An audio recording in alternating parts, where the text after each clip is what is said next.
madaling bumuo ng isang panibagong political entity gaya ng Bangsamoro na halos dekada-dekada rin ang naging puhunan umabot lang sa puntong ito. Sa ngayon, isa lang ang malinaw. Ito'y pag-asa para sa bansa ng Moro. It is moral governance, meaning the standard is more on the moral values.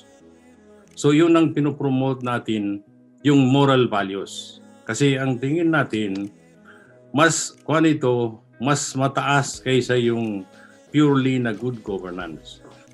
Yun ang aspiration natin na talagang magkaroon ng isang Bangsamoro homeland na progressive at saka yung talagang inclusive sa lahat.